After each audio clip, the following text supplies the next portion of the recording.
Because if you're always focusing on what's not right, what's going wrong, things that could be improved through a negative lens, then your subconscious brain will continue to seek out more of that for you.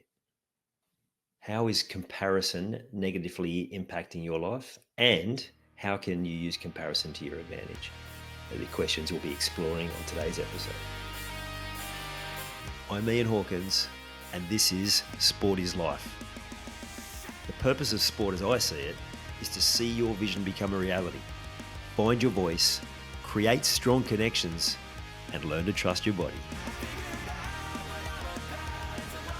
It seems inevitable in life that you will spend time comparing yourself to others. In a day and age of social media, what everyone else is doing is thrust in our face. Human nature, we look at where we're at, we look at where they're at, and we think, oh, I should be doing better.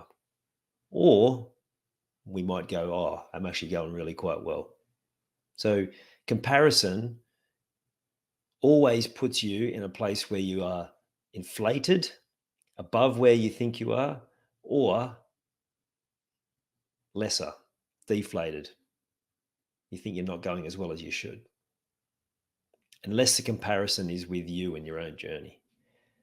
So think about how we have that grass is always greener mindset. We analyze what other people are doing at a very macro level, a very big picture. We see the results, we see the holidays, we see the smiles, all those different things that you see in the small window of time that you see of other people's lives. But when we analyze our own life, our own performance, we go at a micro level. We dig deep into all the little pieces, and we seem to fail to recognize those bigger picture things that are going much better than we think. So what's the answer? Initially, this can be quite challenging, but removing that sense of needing to compare to what other people are doing. And there are some certain patterns that will need to be broken for that. You need a circuit breaker for that. You can also come back to a logical and a process way of looking at that. Reminding yourself that the comparison does no good to you whatsoever when you're comparing to other people. The one I've heard and used quite regularly is when people living in Western culture, mainly things are going pretty well in our life, comparatively speaking. We look, or relatively speaking, we look out at someone in a war-torn country and we think, how on earth do they cope? And we feel so much for them. But the reality is that's their life. And they've developed the coping mechanisms because they've lived it. They have to get on with it because that's what their life requires. And they're not feeling anywhere near as much negative emotion about that as we are because they've built up a certain resistance to that and they're just getting on with it. Now, I wonder if we threw those same people into our life, the craziness of our world, how they would cope. And I would suggest that they would struggle. Initially, of course, they'd soon learn that there are better ways, but they would miss elements of their lifestyle. Now, put us in that situation in a war-torn country where things are going wrong. Of course, it's going to be really, really taxing. Again, the comparison of looking at that and going, oh, well, people have got it worse than us, we're doing ourselves a disservice. We look at that and we say, oh, well, I'm okay because they've got it worse. How long are you prepared to tolerate life like that? By letting yourself off the hook every time you see someone doing worse than you and go, okay, well, I haven't got it so bad. And if you're happy to go along like that, well, then you'll be okay. For me, and I'm guessing if you're listening to this podcast, for you, you want more. You want more from your life. You do want to be better. You want to be more consistent.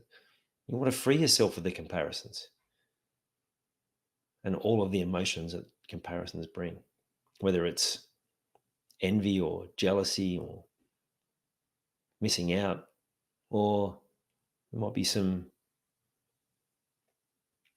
overconfident elements when you think you're doing much better.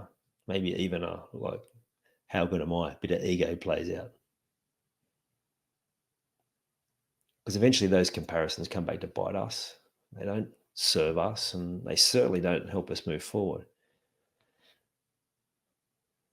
Comes back to that short-term solution, that short-term thinking, the inability to have that delayed gratification. Just a little hit of, okay, well, I feel better now when I bring the comparison in, or the pattern of the comparison that makes us feel worse and helps us stay stuck in that pattern. Delayed gratification, being prepared to put in the work on yourself to see that comparison of how far you've come, that's a healthy comparison. So you can keep track, see the steps that you've taken, and even when there's a setback, you know that if you keep going on this path, that you're going to keep improving. And when you come back to that self-analysis, you can go at a micro level, as long as you're taking the time to acknowledge what you're doing well. Because if you're always focusing on what's not right, what's going wrong, things that could be improved through a negative lens, then your subconscious brain will continue to seek out more of that for you. We're pattern-forming creatures. And if you allow yourself to be stuck in those patterns, you know where you'll end up. That analysis of self, firstly, focus on what's good. Focus on the wins. Focus on the successes. Write them down, because you're having so much more success and so much more positivity in your life than you are negative. And when you can take the time to write it down, to put it in your journal, to make it truth, and you look back each week, you will see that. And sure, there'll be bad weeks, maybe even bad months, sometimes bad years. But that doesn't mean the whole of that time is bad. It doesn't mean you're not having great amounts of good happening in that time. And actually, by following this process, you're going to allow yourself to move out of those cycles much quicker. Set your sights on something that you want. If I bring it back to sport, that's one thing that having a competitive look at sport allows you to do. It allows you to have that, well, what's the next target? What do I need to do? What do I need to improve to get better? Now imagine if you had that same application to your day-to-day life. You would train harder. You would have a coach. You would have those blunt self-assessments where you know you're not doing well, and you would take the steps to improve in that area, to get better, to continuing to do the work.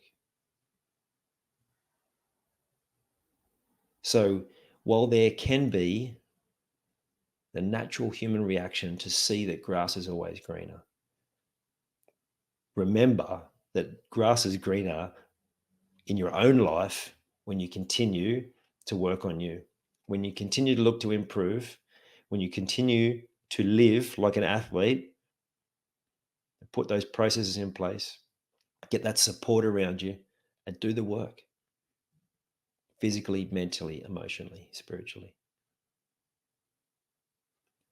Let me know how you go with this. As always, shifting that mindset just by having that thought process. What do you notice about yourself? What is possible for you? Let's keep the conversation going. If you haven't already, jump into the Sport is Life movement. The link is in the show notes. We have more of these conversations in there and fast track your learning. You've taken the time to listen to this whole episode. Now it's time to take action. Commit to one thing you've learned today and make it happen. And to avoid any obstructions, join the Sport is Life movement by clicking on the link in the show notes.